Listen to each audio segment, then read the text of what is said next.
All right. We are Cody. Can you make that bigger, or is that all we got? No, that's just. Oh, yeah, I get what you're saying. Jesus Christ! Well, I have this meeting. I have this meeting yesterday with my team. We I never once had it like that. All right. Yeah, Today, right. Mush the Line is presented by NASCAR. We also have Ken Shamrock coming up right after this ad. He's on already. So, all right. Mush the Line presented by NASCAR. The NASCAR season is finally here. Not only is it back, but it's one of the most historic venues in America. NASCAR has built its track inside the Los Angeles Coliseum. I think a bunch of our guys are going. I think Spider's going. I think Jeff D. Lowe's going. Large is going. I'm going to Daytona 500, so I'll be watching this to get myself ready for it. They have transformed the inside LA Coliseum into a quarter-mile short track in the middle of Los Angeles. 150 laps, 23 drivers, all vying to be the first ever Clash champion in LA. Did I forget to mention it was also the premiere of the NASCAR new next-gen car. New season, new venue, new cars. I don't know about you, but I think it's pretty cool to witness such an iconic event, which it is. So you have to watch the race this Sunday. The action is unpredictable. The first time edge-of-your-seat action you can only imagine. The NASCAR Busch Light Clash at the LA Coliseum, Sunday, February 6th at 6 p.m. on Fox. It will be one for the history books. So go check out NASCAR this Sunday. All right, let's bring on Ken Shamrock, the first heavyweight champion of the UFC ever, right? Yeah, you can say that. I mean, Single that's fight, super fight, everybody has a different term for it, but it was definitely in the beginning days when it was bare knuckle and no rules, and we fought many, many times. First of all, Jesus Christ, you still fighting? I mean, your arms are going to punch me through the screen. You're yoked over there. Hey, all the enemies I made over the years, I better stay in shape till the day I die. So that's what I was going to say first. I feel like people don't realize, because now the UFC, it's still, if you're just watching it, your first time watching it today, it's like, holy shit, there's blood everywhere. You're kneeing people. When you fought, it was a street fight, right? There was no rules. You could do whatever the fuck you want. Basically, that's exactly what it was. I stepped in for the first time, and it was like there were no rules, no time limit. Anything goes, and that's literally what it was. Wait, there was no time limit? No time limit. What? Wild. So only way you would win is by a knockout or a tap out? No, they couldn't even tap out back then. You as a person in there had to tap the mat 3 times, get knocked out. Your corner couldn't even throw in the towel back in the very beginning days. It was like if you got knocked out and the referee didn't see that you were unconscious, the guy would just keep hitting you. No, there was no stopping it other than you saying, "I quit." Holy shit. What was the medical care like back then? Post fight. Dude, like I said, this was the Wild Wild West. There was absolutely no sanctioning body. Guys were coming from anywhere. Nobody knew who you were fighting. Nobody had it was literally like walking in and saying, "Okay, I'm gonna fight you. Let's go." There was no advertisements for your opponents. It was just you showed up and you fought whoever they put in front of you. Well, I'm glad you said that because obviously back then, you were talking no gloves and everything, and people were you were a big jiu-jitsu guy. Obviously, you got boxers, kickboxers, sumo wrestlers. I was gonna ask, when you come into one of these and you have no idea who you're fighting, what's the preparation? You're just going in there I'm playing my game, or what's the thought process? It would be the same thing as if you were walking down the street and someone bumped into you and you looked at each other and said, "What, you want to fight?" And you started fighting. That's what it was like. The very beginning was like that.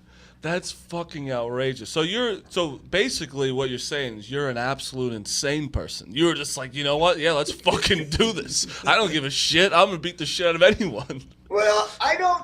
Here's where I think a lot of people think, especially when we first started doing it back then, it had a bad reputation because of what we were doing. Nobody understood it.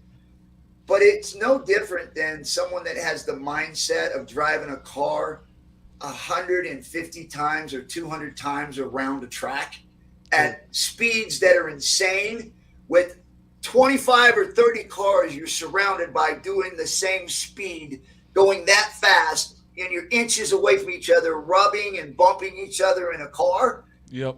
The adrenaline is the same, brother. It's and that's what it is. It's an adrenaline pump. I agree. I mean, it is. You just go in there. It's like it's pretty much do or die right now. So let's do it. So what is like? So you watch the UFC today. It's like, it's a completely different sport now, right? It is. You said the word sport, and that's what it is. They've sanctioned it. They put rules into it. So, like football, boxing, anything that starts out in the beginning is usually pretty raw, right? There's you don't understand it yet. But once you do, you start putting safety nets around. You start trying to make sure that if people are going to compete in this kind of thing or do these kind of things, you want to have rule sets in that are going to protect themselves from themselves, right? So basically that's what happens when something starts out and it's new. You have to develop these things in order to be able to sanction them and be able to put them on TV and for fans to be able to watch them, because last thing you want, even though you may compete and your adrenaline's going and you're going after somebody, any normal person doesn't want to see another human being get hurt. Yeah, 1,000%. That's, I mean, even now I think like, holy shit, like sometimes they're like, how they not call it yet? And so back then I could only imagine they're like, you're sitting there like, oh my God, get up, dude. Yeah, it was brutal. Well, the worst I think was when we first had the event, and one of the very first fights, a sumo guy actually got knocked down by a kickboxer, and he's on the ground, and Gerard Godot was his name, walked up and just football kicked him right in the face while he was on the ground. And that literally set the tone for like, yeah, okay, this is real. Yep. Yeah, it's like, this is something. I want to get into your life as well, because you did UFC. You also did wrestling as well, right? And I need to know so like The Rock has thanked you personally, I feel like, because you kind of gave him the way, right? Is that kind of what the story is? Well, Rock is a good dude, and he's a generous person. He's a very kind individual, and I'm very honored to know him. And when we went in there and wrestled, I mean, I was just coming in there also, although I had a little bit of experience, and he had experience with his dad and his family. But we both went in there and actually helped each other really rise to the level of being probably one of the best matches on the card, even though we weren't main event sometimes. Sometimes we were, sometimes we weren't. But we were both very young, and I think that being able to work with one another really helped each of us get to the level that we needed to be recognized. I mean, that's insane. Well, I was gonna say, I feel like you kind of gave him like the excuse me. I feel like you almost kind of gave him like the street cred a little bit, and that like you were like you were a real tough guy. Like they've seen you fight like for real, obviously in the UFC and all that. I feel like that had to play some part in it. That like him going up against you, like there's like this guy's like Ken Shamrock's like the real deal. Like everyone, we know that, we've seen that. Yeah, it did, and I think that when people look at that era and they call it the Attitude Era. It was literally built off of my back. I mean, everybody is in there working like a Stone Cold and all the studs in there that were wrestling. But, they had to come up with some sort of theme of it, right? And me being a fighter coming from the real world and beating people up in a no-holds-barred event, bare knuckle fighting, literally really set the tone when I came into pro wrestling for Vince to literally build that Attitude Era, because with the legitimacy of me being there and wrestling in there, it really added credibility to everyone who worked with me or worked on the show to be able to really push that Attitude Era. Yeah, it's true. I didn't even think of that. Yeah. It's like you are submitting people in 45 seconds. You're beating the shit out of them. So I wanted to ask a question now where it's like, all right, UFC today. He's a big UFC guy. I watch the fights. I don't know much, to be honest, but I love watching UFC. But I think today a lot of it is to sell the fight, is to be the Conor McGregor, which he did back it up, but like have that personality before it, you know? And I feel like back then it's like you just had to beat the shit out of people. Am I wrong? Yeah. Yeah. I think that the fights themselves, just the nature of those fights, especially back then, being no holds barred, anything goes, I think sold itself. But, you know, you still, like myself, had to be. I always thought that entertainment is entertainment, right? And that if you want to separate yourself from everyone else, then you have to give them a reason to do that, right? And so for me, in my mind, that's why I was the loudest one in the room. That's why I was always kicking chairs and screaming and going after guys before the fight, was because I realized no matter what, it's a fight and you've got to perform, but you also have to be recognized. You have to have, people have got to want to watch your fight, even though it's just a fight, but why would they want to watch your fight? And so I gave them a reason to watch my fights. And that's why I had that attitude that every time I would do interviews or I was around somebody, there was always a problem with my opponent because I made it a problem. So is that when you're when you're getting the fights with like Tito on like Ultimate Fighter and stuff like that, is that constantly in their mind, or is it like a little bit of both where like it's part of, but you also are kind of like, fuck this guy?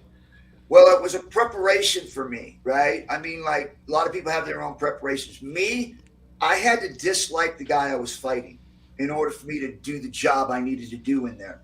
And so I created, whether somebody smiled funny or you know, whatever, their attitude, something I would pick at it to make me mad. And that's why whenever I would do those things, those press conferences, they were always explosive, was because that's how I prepared for a fight, was that I would nitpick somebody so that I got so angry at him, by the time I got in to fight him, I wanted to break him in half. And so it was just a natural thing for me. And I think a lot of guys that had that same kind of character, I think it's the same kind of thing, whereas it's more of a mental war game that you're having with your opponent before you fight. And that's what you were saying before too, where it's like you were kicking chairs, you're doing all this stuff. It's like you need people to want to. You need the crowd to want to see you either knock someone out or you get knocked out, even if it's like the other way around. You know, like it's like the fucking. I know everyone talks about it now, but Jake Paul. It's like a lot of people are tuning in to see that guy get knocked out. Not me. I like him, but it's like, how annoying is that? By the way, do you think the YouTube fighters and all that stuff going on now? I personally don't know why.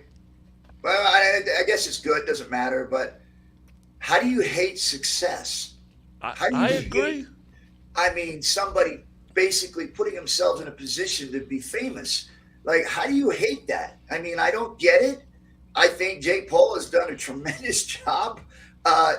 Listen to this. This guy is literally being talked about as one of the best boxers in the world. I mean, that's what people are saying when they're talking about the guy. He's getting more credibility than the actual heavyweight champion of the world. Yeah. And that's I like the way you're talking about it. And he's fought what, 3-4 times? Yeah. 4 times. How do you hate that? I mean, just look at him and go, dude, I don't know what you did, man, but that's genius. Are you expecting a call from Jake Paul anytime soon? Yeah, you want to fight Jake Paul? Yeah, no, I don't see that happening. Not at all. I'm a little bit big for him. So he what he's doing is just, I mean, I think it's incredible that he's been able to do what he's done. Be able to hypnotize basically the whole fan base, and that he's a legitimate boxer. It's funny. It's just, to me, it's funny, but I love the guy. You look at it and just go, dude, go, man, go. Yeah, I like the way you look because, one, you were a real fighter. I see all these UFC guys complaining, and I think they're complaining because they're not, like, he's getting paid a shit ton to fight, and he's getting recognition, and a fighter that, like, a casual fan like me doesn't know, but they're going in there every night fighting. I feel like they are, like, disrespected. But the way you're looking at it is right. It's like, why he's doing something that no one's doing, and he's got the attention. Like, I'm going to watch his next fight because I'm interested. I don't care who it is, what it is. It's just I'm interested about it, no? Well, no, I think there's part of it too, and I'm sure Ken can speak on this obviously more than me, but just as like a hardcore fan, I feel like there's especially the UFC, the roster's gotten so big where there's so many guys who are like, they love to fight, but they just have no interest in selling the fight. And when you have a big roster like that, I feel like it's fine, but I feel like to some level, the guys who like aren't interested in that, I'm sure someone like Jake Paul, it annoys them, but that's half the game. In a sense, like you talk about entertainment, like that's if you want to sell pay-per-views, you want people to watch you fight. That's how you get paid more at the end of the day. It's dollars and cents. That's what it is. Yeah. It's marketing, and marketing is what, is going to keep your doors and your business open. And that's where I think a lot of even in the UFC, I think that it's been tamed so much that the Conor McGregors are not there anymore. It's like Ken Shamrock started the whole thing with the aggressiveness and the crap talking, and then I think Conor McGregor was kind of the end of that, because you look at it and you think to yourself, doesn't people see the reasons? Not just because we were champions and we could back it up, but there's talk, and the squeaky wheel is getting the recognition. Right? It's going to get the attention. And yet, when you look at the roster, like you said, there's so many fighters on there that I don't see any really loud squeaky wheels. It's like they're all just going in and doing their jobs and shaking their opponent's hands and saying good job and moving on, and it just gets boring. Yep. Do you think part of that is Dana kind of like the way he structured the UFC now, whereas like back in your day, like it was more like they were really trying to like sell pay-per-view stars, where now he's got almost built more like a league, where it's like, say for example, like someone like John Jones now, he wants a ton of money. Like Dana's in no rush to pay this guy a ton of money, because he's like, listen, we'll still have the next pay-per-view event with a Ngannou that's going to sell, and the next one after that with this champion's going to sell. Then now he's built to where it's just like a league where like it's like the NFL in the sense like it don't matter who's playing quarterback, like people are going to watch. Yeah, and I mentioned this back towards the end of my career when I was getting out of the UFC. I tried to tell these guys, and you can look up those interviews about them not getting paid the way they should get paid. And I said, something needs to be done now, because if you wait too long, they're going to be too big and too powerful to change it, to stop it. And I said that years ago. Mm-hmm. And it is what it is. And the reason being is because I was the one that actually brought in pay-per-view numbers. I was the one that came in from the WWF after I did some time there, went back into the UFC, and came in and wanted points. And it was hard to watch, because I knew the numbers that were coming in because of what I was getting paid off of the pay-per-view numbers. And then to see what these guys are getting paid now, 10 years ago even. And I just thought to myself, man, they're not even getting 0.5%. Like, it's just so crazily outbalanced. And now you see it, and you see Ngannou, where he's getting $750 or something like that. And that was 2-3 years ago, 4 or 5 years ago, something like that. And he's getting paid this less than that now. Which is and insane. It just doesn't, the numbers are not making sense, because it's a $10 billion company. Yeah. And yet these fighters are making $500,000, or maybe lucky ones are making $1 million or whatever. And when you say it to a fan, and this is what I want fans to understand, because I think that they see the number $500,000 or $1 million, and they're like, dang, that's a lot of money. Or even 5 million. Let's just throw a big number out there, 5 million. And so the fans are looking at it going, dude, that's a lot of money. But you look at boxing where they're making 100 million, 20 million, 30 million. And UFC and the guys in there are making max 5 million, right? But let's say that's less than 1% of them doing that. There's very few people getting that. So let's take an average of probably $750,000. That is insane compared to the amount of money that's coming in for the company on their main event. I'm saying that's 750 for like champions. That's not just like that's for like the champ. Yes, that's the max, right? So you're looking at it, but boxing's bringing in 13 million, 20 million, and they're not doing the numbers that the UFC's doing.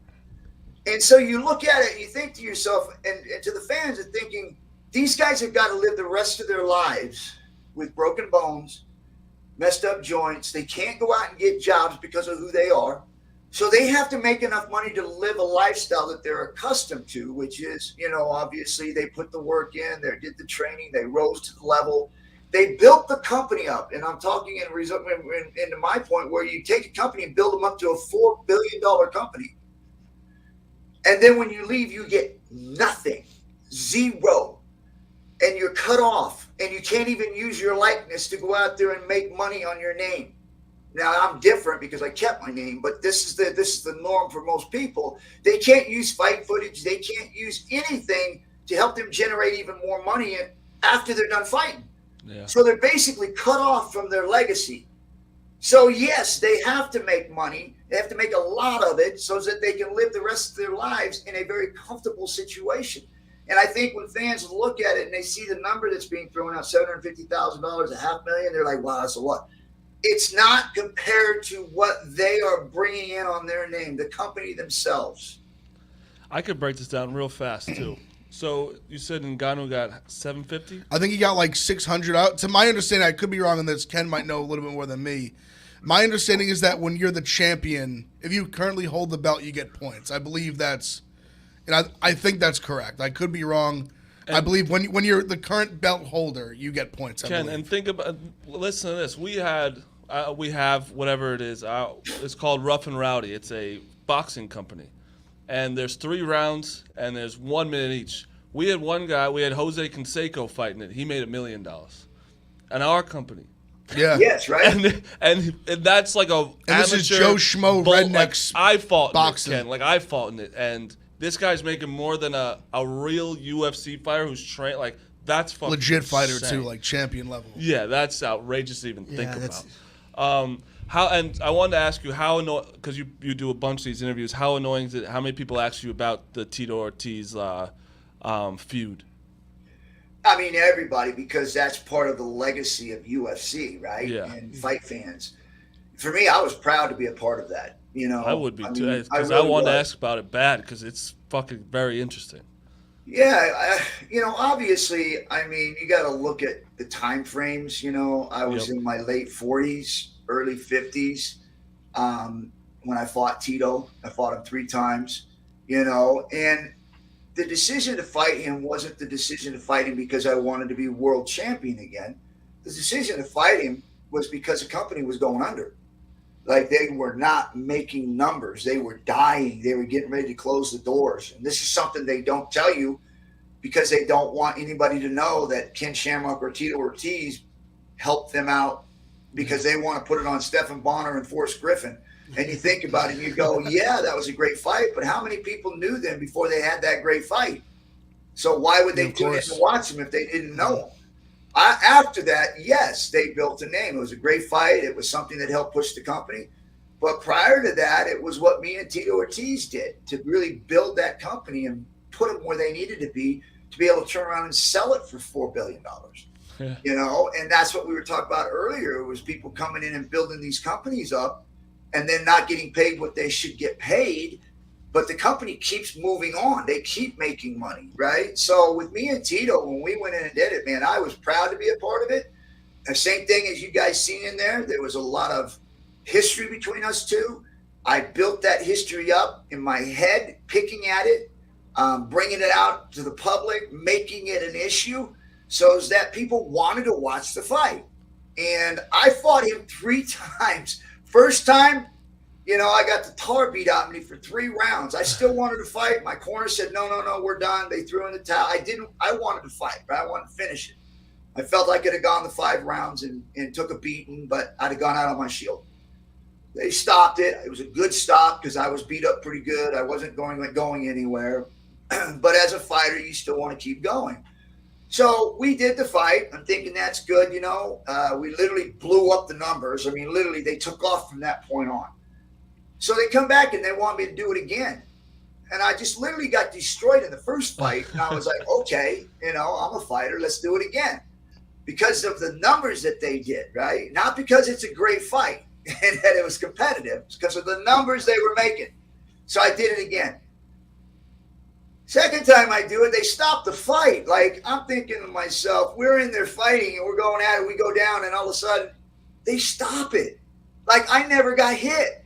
And I was covered up, never took a hard shot, and they stopped. I was like, what happened? Why'd you stop? That's crazy to even So they come in for the third fight. They want to fight again for a rematch. I'm not doing this. I'm not making these up. These guys wanted it. This is how good the numbers were when me and Tito were fighting, because it wasn't competitive.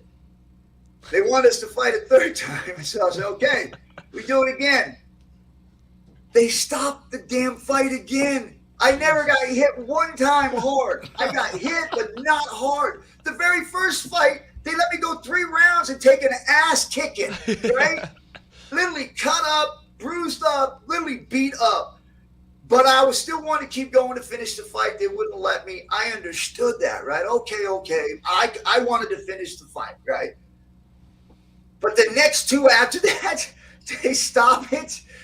Both times, both fights at the end of that, stop it, and it never got hit hard one time. And just, it's one of those fights where in my heart and my mind was like, why in the hell would you let me go in the first fight? But then knowing how tough I am, and then go in the next 2 and stop them, and you're thinking to yourself, you want to make money, you want to keep this thing going. Why would you stop a fight? Let it go.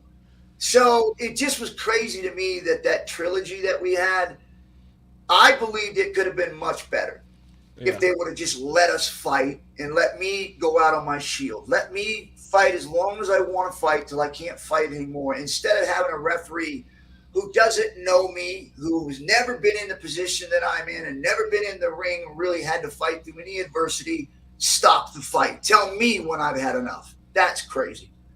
I got it. This is just something I'm looking at. It could not be true, but does it say that Tito put on a shirt that said, "I just fucked your ass"? What, who? It just doesn't. What does that say? I just fucked your ass. It says that Tito Ortiz mimicked Shamrock by putting on a shirt that said, "I just fucked your ass." Yeah, I think that was. Yeah, I think that was. I think that, and I'm not positive, but I think that was after our first fight, and they forced him to take it off. Yes, yeah. That's what. Yeah, that's they what did it take it off, and he took it off.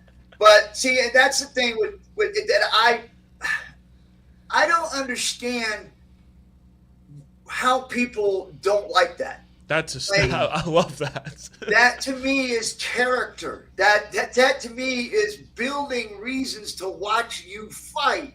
That's why Tito Ortiz was so popular. The same reason was because he had a reason for people to want to watch him.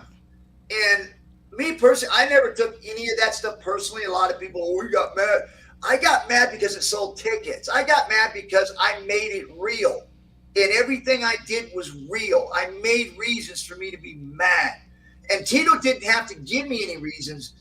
He did things that just made me mad, and I let it go. Like, you know how you got these things where you control yourself, make sure you don't let things get out of control or this and that? Yeah.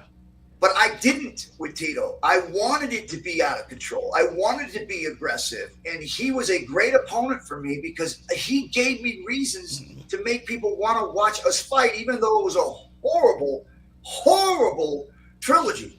I mean, it was great because of the stuff before the fights and after the fights, not the fights themselves. I mean, there's a reason why we're still talking about it in 2022. Right. So you did a good job with that. All right, just to end it up. So you're part of the bare knuckle fighting now, right? Like part of the group. It took, because of COVID, it took some time off, but the first fight is back in April, right? In Miami. Yeah, it's April 22nd, James L. Knight Center. Valor, bare knuckle. We did our first event. Man, it was explosive. Our rule sets, the way we have it set up in our bout circle, I don't know if you guys have seen our bout circle. But there is no cages, no ropes. It's basically just a circle, and it's sunk down into a matted area. And guys go in there and they have to fight. So they can't lay on the ropes. They can't back up because there's nothing for them to back up into. And there's absolutely nothing on the hands. There's no tape, no gloves. It's straight bare knuckle. There's no clinching. So if you get in tight, you can't grab a guy. You have to punch out if you're in tight. You cannot grab them. There's no clinching. So there's none of that Mike Tyson thing where people get hit and they grab them and hug them. We won't let that happen either. That's so awesome. There's no groundwork. It's straight stand up. And we did our first one, and it was, this vision that I had of trying to, because I'm a fighter and I understand what makes fights happen and what slows fights down. And I basically took everything out that slowed the fight down. And I also put in safety nets, safety measures, which is, and a lot of people don't understand this. And that's why as we move forward with the Valor Bare Knuckle, I get to educate people. Most people, when you say bare knuckle, they would say, well, that's dangerous. 1,000%. It's not. It's less dangerous long term for your brain. And let me explain why. Your brain sits in fluid inside your head. There's a hard shell on the outside, which is your head, right? So unless you got a baseball bat or something that's going to break through that skull, it's not going to touch your brain. But if you take a pillow or a boxing glove and I hit you 100 times in the head, more than likely, right? More than likely, you're not going to get knocked out unless you get hit on the chin, right? More than likely. So that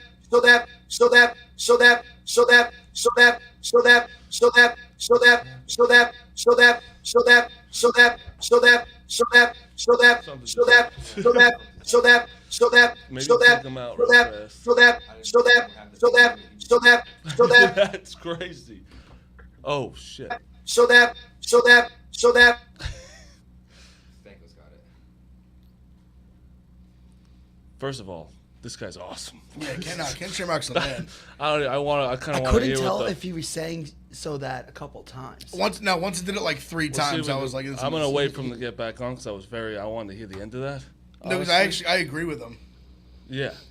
Because I think it's part of it's where like Ken, I don't know what just happened. I don't know if you can hear me, but thank you for coming on. It's just going nuts. I don't know what's happening. It's only happening on the show. I was trying to see. This is what we're hearing. Oh my. Can you hear us, Ken, or no? All right, Ken, thank you for coming on. I don't know. I think it's on us right now, whatever the fuck happened, but you were the absolute best for coming on. Go check out the Bare Knuckle Fighting in April in Miami. Thank you for coming on, dude. I appreciate it. Thank you, Ken.